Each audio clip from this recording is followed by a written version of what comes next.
नमस्कार दोस्तों आप सभी पीएफ मेंबरों के लिए एक बड़ी खुशखबरी है। खुशखबरी क्या है दोस्तों? जैसा कि आप लोग को पता है कि ईपीएफओ का पासबुक वाला पोर्टल 23 तारीख को और 24 तारीख को बंद हो गया था। 23 तारीख को चला भी था, लेकिन 24 तारीख को पूरा दिन ही पासबुक वाला पोर्टल ओपन नहीं हुआ था और बहुत सारे पीएफ मेंबर परेशान थे जो अपना पीएफ का बैलेंस चेक करना चाहते थे, पासबुक बैलेंस देखना चाहते थे या क्लेम स्टेटस ट्रैक करना चाहते थे या कुछ और भी काम करना चाहते थे, लेकिन वो परेशान थे कि हम किस प्रकार से करें।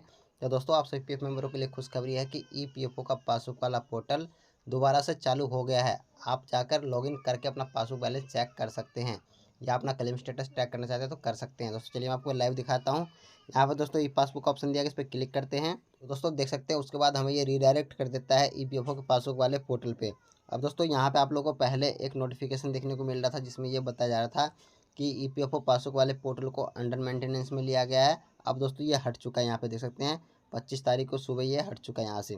और यहाँ पे दोस्तों आप लोग को यूएन नंबर डालने का ऑप्शन मिल रहा है, पासवर्ड डालने का ऑप्शन मिल रहा है, कैप्चा डालने का ऑप्शन मिल रहा है और साइन इन करने का ऑप्शन मिल रहा है। लेकिन दोस्तों आप यहाँ पे ये भी सोच रहे होंगे कि कैप्चा पूरा शो क्यों नहीं हो रहा है। तो दोस्तों ये कोई प्रॉब्लम नहीं है, क्योंकि दोस्तों मैंने इसे मोबाइल में ओपन कर रखा है और डेस्कटॉप साइड में ओपन कर रखा है। यहाँ पे दोस्तों देख सकते हैं, यहाँ पे मैंने डेस्कटॉप साइड में इसको ओपन कर रखा है, इसलिए यहाँ पे जो है कैप्चा पूरा शो नहीं हो रहा है। जब उसको आप वहाँ से हटा देंगे तो कैप्चा पूरा शो होएगा।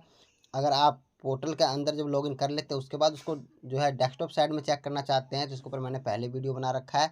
आप जो है एंड स्क्रीन वीडियो देख सकते हैं, उस वीडियो में मैंने बता रखा है कि ये कैप्चा किस प्रकार से आपको एंटर करना है और फिर उसके बाद पोर्टल को लॉगिन करने के बाद डेस्कटॉप साइड में किस प्रकार से करना है। तो वीडियो अगर देखना चाहे देख सकते हैं। तो चलिए मैं दोस्तों आपको एक बार लॉगिन करके दिखा देता हूँ। तो दोस्तों देख सकते हैं पासबुक वाले पोर्टल पे हमने लॉगिन कर दिया है। यहाँ पे थोड़ा स्लो लोडिंग हो रहा है, देखते हैं लोडिंग में थोड़ा टाइम ले रहा है। पासबुक वाला पोर्टल फिलहाल वर्क कर रहा है। तो यहाँ पे दोस्तों देख सकते हैं पासबुक वाला पोर्टल खुल चुका है और यहाँ पे हम अपना बैलेंस देख सकते हैं। अगर आप पासबुक चेक करना चाहते हो तो पासबुक वाले ऑप्शन पर जाकर पासबुक चेक कर सकते हैं। क्लेम स्टेटस वाले ऑप्शन पर जाकर अपना क्लेम स्टेटस ट्रैक कर सकते हैं और अगर हिस्ट्री उस्ट्री को चेक करना हो तो यहाँ पे चेक कर सकते हैं। तो दोस्तों ये खुशखबरी थी आप सभी पीएफ मेंबरों के लिए। अगर जानकारी अच्छी लगी हो तो वीडियो को लाइक कीजिएगा, चैनल को सब्सक्राइब कीजिएगा और दोस्तों के साथ शेयर जरूर कीजिएगा। मिलते हैं नेक्स्ट वीडियो में, तब तक के लिए धन्यवाद।